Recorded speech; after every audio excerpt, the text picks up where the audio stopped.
Assurer la santé publique et préserver la qualité de nos cours d'eau passe parfois par des infrastructures invisibles, mais essentielles, nos installations septiques individuelles.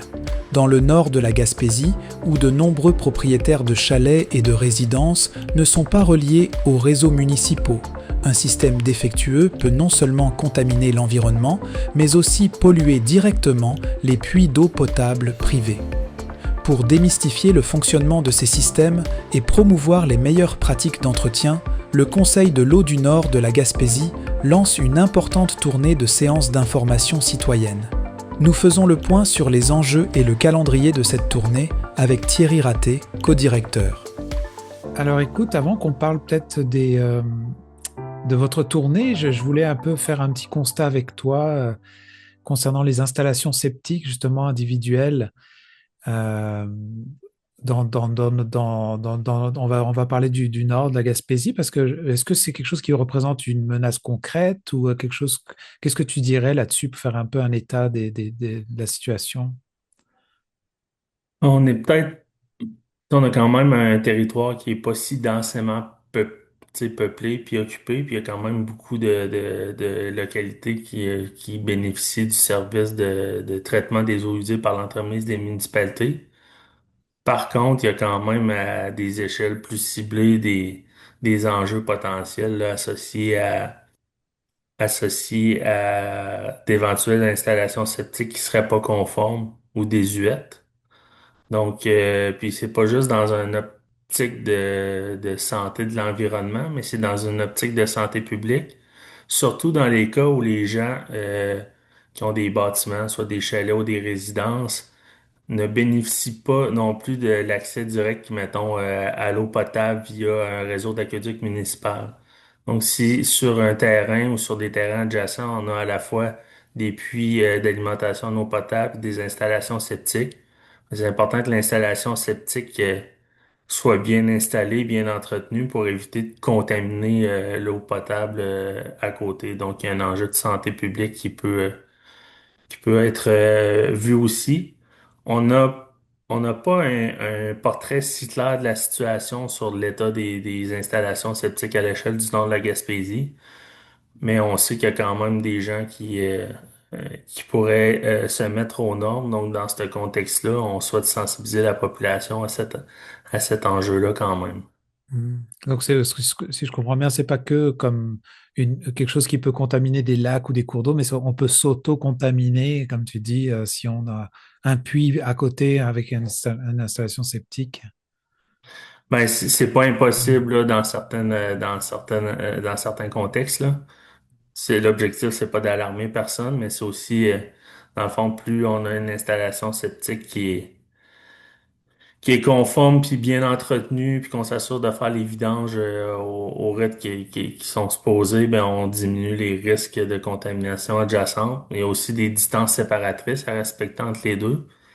Donc, c'est toutes des choses que les gens doivent savoir pour s'assurer de justement d'être corrects puis que la santé de leur famille soit préservée.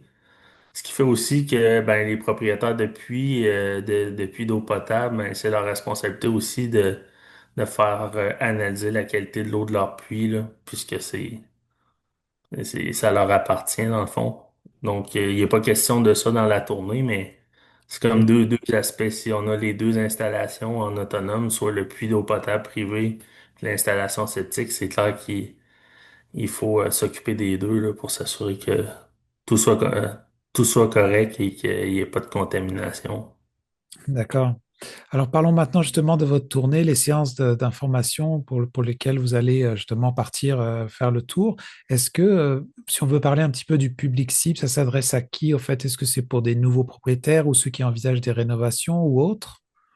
En fait, c'est toute personne pour laquelle soit son chalet ou sa résidence permanente est munie d'une installation septique ou d'un système autonome de traitement des eaux usées, là. Dans le fond, ça se peut qu'il y a des gens qui ont encore ce qu'on appelle des puisards, mais qui éventuellement doivent se mettre aux normes. Donc, il y a cette portion-là aussi. Donc, c'est sûr que les citoyens qui sont branchés au réseau d'égouts municipal pas, ben, ils peuvent venir par intérêt, là, mais ça s'adresse moins à eux. C'est vraiment les propriétaires d'installations septiques individuelles qui sont visés là, dans le cadre de la tournée qu'on va commencer la semaine prochaine. D'accord. Alors, est-ce que tu veux nous donner un petit peu un portrait de c'est quoi, là, un peu, en gros, l'information que vous allez partager pour les gens qui nous écoutent, peut-être auraient un intérêt à cela? Oui, donc c'est une formule d'une heure où il va y avoir une première portion en présentation. Et après ça, il y aura place aux échanges puis aux discussions avec les gens sur place. Donc, on va vraiment partir de la base. Donc, c'est quoi une installation septique et les principales composantes d'une installation septique de base? Parce que des fois, on n'est pas non plus des ingénieurs, puis on n'ira pas dans le niveau technique très avancé, mais le principe de base de comment fonctionnent ces installations-là. Mais après ça, s'intéresser à ben, qu'est-ce qui arrive si notre installation septique est mal conçue ou défectueuse. Aussi, qu'est-ce qu'on peut faire pour justement ben, détecter certaines défectuosités, mais également s'assurer d'une durée de vie de ces installations-là. Parce que, en fait, une installation septique, grosso modo, les deux principales parties, normalement, dans le fond, c'est la fosse septique elle-même et le champ épurateur qui permet comme de finir le traitement avec percolation dans le sol. Ben, c'est un peu d'expliquer ça, puis de voir aussi, ben, s'il y a un problème, comment est-ce qu'on peut le détecter.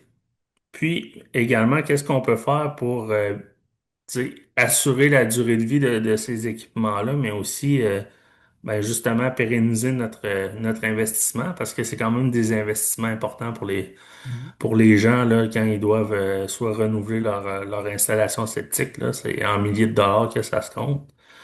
Donc, après ça, on va aborder un petit peu les travaux puis les sources de financement. On sait que présentement, il y a un crédit d'impôt provincial pour les résidences permanentes. Là, c'est possible d'avoir un crédit d'impôt qui va aider les gens à assumer une portion des coûts d'une installation septique. Puis les municipalités peuvent également mettre des programmes en place pour aider les citoyens, soit sous forme de subvention ou de ce qu'on pourrait appeler un éco-prêt.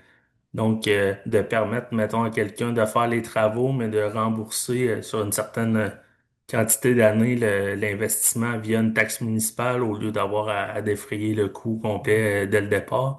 Fait que c'est tous ces aspects-là qu'on veut comme donner un portrait général de qu'est-ce qui peut être fait, puis comment s'assurer que qu'on travaille bien avec les installations septiques en place pour qu'ils soient performants, puis qu'on atteigne justement les objectifs qu'on parlait, oui, de protection de l'environnement, surtout quand les gens sont installés, exemple, près d'une rivière ou dans une aire d'alimentation d'une source municipale d'eau potable, ou justement qui ont un puits, leur propre puits, puis ils veulent s'assurer que tout fonctionne bien. Ben, c'est tous ces aspects-là de manière générale qui vont être abordés. Puis si les gens ont des questions ben, plus techniques, ben, on regardera à ce moment-là à voir comment les référer à des ressources plus techniques à ce niveau-là. Donc, c'est un peu le menu là, des rencontres qui vont avoir lieu dans les prochaines semaines. C'est une question plus pour mon intérêt personnel, mais des fois, quand on a l'installation septique, c'est quelque chose qu'on ne voit pas comme ça à l'œil nu. Des fois, on ne sait même pas qu'elle peut être genre désuète ou peut-être même abîmée. Est-ce que ce sont des choses que on peut faire vérifier, je veux dire, j'imagine, par des experts là-dessus pour pouvoir justement savoir dans quelle direction aller? Ben, effectivement, il y a dans certains cas, ben, il y a des installations qui sont quand même assez plus techniques, puis qu'on se doit annuellement de faire vérifier le tout par des experts sous forme Ok. de contrat. Mais sinon, ben, il peut y avoir quand même des signes précurseurs. S'il y a des problèmes au niveau, quand vient le temps justement de, je sais pas moi, de tirer la chasse d'eau, puis tu sais, il semble avoir un problème, Hmm. ben, ça peut être un indice qu'il y a une problématique, pas juste au niveau de la plomberie, mais qu'il y a peut-être quelque chose au niveau de la fosse septique. La même chose si on est à l'extérieur, puis ça dégage des odeurs. Il y a des signes comme ça qui peuvent être vus ou qu'on se rend compte que le terrain ou l'installation septique est très spongieux.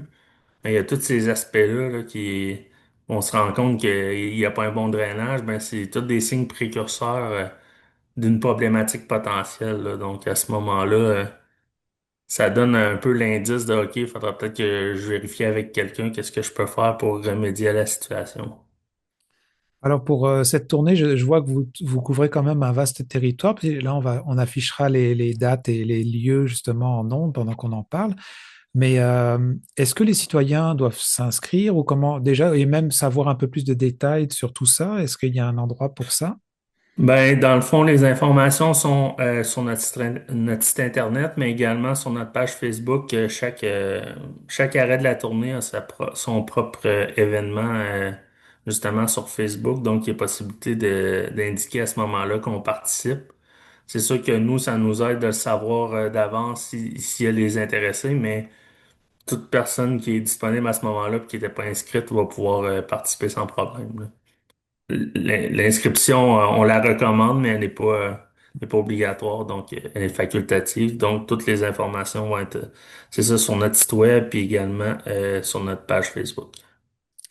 Merci beaucoup, Thierry, pour ton temps. Ben, merci beaucoup.